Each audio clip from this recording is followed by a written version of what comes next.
Iran का Israel पर एक और बड़ा हमला। हैफा, मकबूजा बैतुल मक़दस, तेल अवीव और एलात पर 100 बैलिस्टिक मिसाइल बरसा दिए। हैफा पावर प्लांट में आग लग गई। वस्ती इसराइल में बिजली बंद हो गई। ईरानी मिसाइलों से राफेल मिलिट्री कंपनी तबाह। ईरानी हमलों में अब तक हलाकतों की तादाद 15 हो चुकी है, जबकि 200 से जायद जख्मी हो गए। इसराइल ने अपने तमाम एयरपोर्ट्स और एयर स्पेस को बंद कर दिया है। इसराइल ने ईरान में फर्दो जोहरी तनसीब को निशाना भी बनाया है। तेहरान पर इसराइली हमले में पाकिस्तान इनकलाब के इंटेलिजेंस चीफ और डिप्टी चीफ शहीद हो गए हैं। इसराइली हमलों में ईरान में शहादतों की तादाद 224 हो गई, जबकि 1200 जख्मी हैं। ईरान का इसराइल पर एक और बड़ा हमला। हैफा, मकबूजा बैतुल मक़दस, तेल अवीव और एलात पर 100 बैलिस्टिक मिसाइल बरसा दिए। हैफा पावर प्लांट में आग लग गई। वस्ती इसराइल में बिजली बंद हो गई।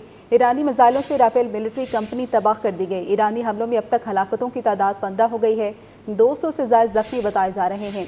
इसराइल ने अपने तमाम एयरपोर्ट्स और एयर स्पेस को बंद कर दिया है। इसराइल ने ईरान में फर्दो जोहरी तनसीब को निशाना भी बनाया है। तेहरान पर इसराइली हमले में पाकिस्तान इनकलाब के इंटेलिजेंस चीफ और डिप्टी चीफ शहीद हो गए। इसराइली हमलों में ईरान में शहादतों की तादाद 224 हो गई, जबकि 1200 जख्मी हैं। ईरान की जानिब से इसराइल पर एक और बड़ा हमला किया गया है। हैफा, मकबूजा बैतुल मक़दस, तेल अवीव और एलात पर 100 बैलिस्टिक मिसाइल बरसा दिए। हैफा पावर प्लांट में आग लग गई। वस्ती इसराइल में बिजली बंद हो गई। ईरानी मिसाइलों से राफेल मिलिट्री कंपनी तबाह हो गई। ईरानी हमलों में अब तक हलाकतों की तादाद 15 हो चुकी है, जबकि 200 से जायद जख्मी हो गए। इसराइल ने अपने तमाम एयरपोर्ट्स और एयर स्पेस को बंद कर दिया है। इसी पर बात करने के लिए हमारे साथ मौजूद हैं ब्रिगेडियर रिटायर्ड हारिस नवाज साहब। हारिस साहब, बहुत शुक्रिया आपका वक्त देने के लिए। ईरान की जानिब से एक और बड़ा हमला किया गया है। आप इस सूरत हाल को किधर जाता देख रहे हैं सर? जो है वो ये स्केल बढ़ता जा रहा है और इसमें जाहिर है कि सबसे बड़ा जो डिफॉल्टर जो अग्रेसर है वो इजराइल है।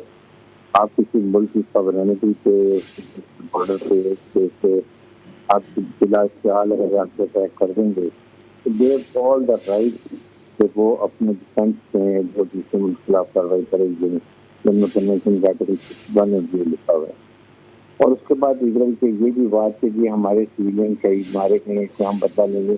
हमें आप गाजा में जो मर्दी सिविलियन को मारे हैं, बच्चों को मारे हैं, आप ईरान के अंदर जाके जहाँ मर्दी मारे, लीडरशिप को मारे हैं, उनके साइंटिस्ट को मारे हैं, सिविल पॉपुलेशन में मारे हैं, तो आप जो है वो सुपर ह्यूमन है, बाकी सब एनिमल्स हैं। आई थिंक इसका दिमाग खराब हो चुका है का। फराजी ईरान ने आज बहुत अच्छी कार्रवाई की है, जिसमें उन्होंने जैसे हाइपरसोनिक मिसाइल फायर किए, उसको ये कैपेसिटन भी कहते हैं, कहते हैं जो कि हाइपरसोनिक है। 15 मैक से ज़्यादा इसकी स्पीड है, 15 टाइम्स साउंड की स्पीड से ज़्यादा स्पीड से जाता है। और इसमें जाके जो राफेल डिफेंस सिस्टम है उसको काफ़ी नुकसान पहुँचा है और जगह में भी काफ़ी नुकसान पहुँचा है। तो आई थिंक इस वक्त बहुत बड़ी जिम्मेदारी है रिस्पेक्ट के ऊपर। उसके बाद ट्रम्प के ऊपर जर्मनी, फ्रांस और इंग्लैंड के इन मुल्कों में देखें, बात ये है कि इस पर बहुत बात की जा रही है। इसलिए ने समझा था कि ये शायद ये जो ईरान है ये सिर्फ जैसे पैलेस्टाइन है या लेबनान है, ये छोटे मोटे मुल्क हैं, वहाँ जाके करेंगे और उसके बाद अपनी मर्जी के साथ जो मर्जी करने शुरू कर देंगे।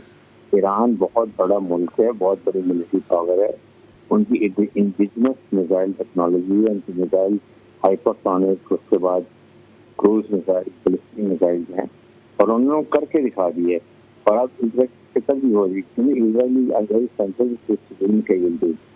इनकी कैजुअलिटी जो होंगी, इनका छोटा सा एरिया है, ईरान बहुत बड़ा मुल्क है, ईरान का सस्टेन इतना लॉस, लेकिन ये जो इजराइल इसको बर्दाश्त नहीं कर सकता।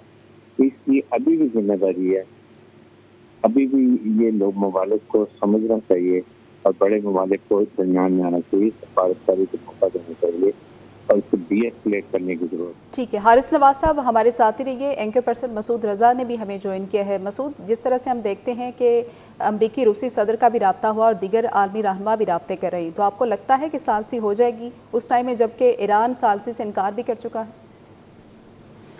देखिए, ईरान प्रेशर में आने वाला अब नहीं लगता और ईरान की जो जंगी हिकमत अमली है वो बहुत सिंपल और बहुत सादा है और उसका कोई तोड़ अभी तक नजर नहीं आ रहा। मैंने पहले भी कहा कि ये 7 लेयर्स हैं जो ईरान के मिसाइल्स को रोकने के लिए इस्तेमाल हो रही हैं। अमेरिका अपनी कोशिशें कर रहा है, उसने अपना एयर डिफेंस सिस्टम लगाया हुआ है, इसके अलावा उसके जहाज जो हैं वो मिसाइलों को रोकने की कोशिश कर रहे हैं। बरतानिया का एयर डिफेंस सिस्टम और बरतानिया के जहाज रोकने की कोशिश कर रहे हैं। उर्दून में सिस्टम लगे हुए हैं और उर्दून के जो जहाज हैं वो भी इन मिसाइल हमलों को रोकने की कोशिश कर रहे हैं। इसके बाद 4 लेयर हैं इसराइल के अंदर, एक आयरन डोम है, एक और 2 सिस्टम और हैं इनके। तो ये 7-8 सिस्टम जो हैं ये ईरान के मिसाइलों को नहीं रोक पा रहे। तो अब अगर बहरी बेड़े आके खड़े हो जाएं अरब मिडिल ईस्ट समंदर के अंदर, जी तो जी समंदर के अंदर अगर खड़े हो जाएं तो ईरान उनको भी अटैक करेगा। जब यहाँ पर आप नहीं रोक पा रहे तो वहां पर कैसे रोक पाएंगे। और हम ये भी जानते हैं कि ईरान की जो प्रोडक्शन है मिसाइल की वो भी रुकने वाली नहीं है, क्योंकि उसे मुसलसल पीछे से कमक मिल रही है, उसे पीछे से मुसलसल वो किस तरह से मिल रही है। हमने पहले ही बताया कि ईरान की तकरीबन कोई 40 से 45 अरब डॉलर का तेल की एक्सपोर्ट है जो वो करता है चाइना के साथ, वो करता है रशिया के साथ और थोड़ा सा हिस्सा उसका इंडिया के साथ है। तो उसके बदले वो साजो सामान लेता है, बार्टर करता है उनके साथ, या गोल्ड लेता है या क्रिप्टो लेता है। तो वो ऑयल तो जाता रहेगा और वो जाता रहेगा तो उसके बदले में उनको मदद भी मिलती रहेगी। और अगर फिलहाल नहीं भी जा रहा तो उनके वो ताल्लुकात हैं चाइना के साथ और रशिया के साथ कि उनको पीछे से मदद मिलती रहेगी।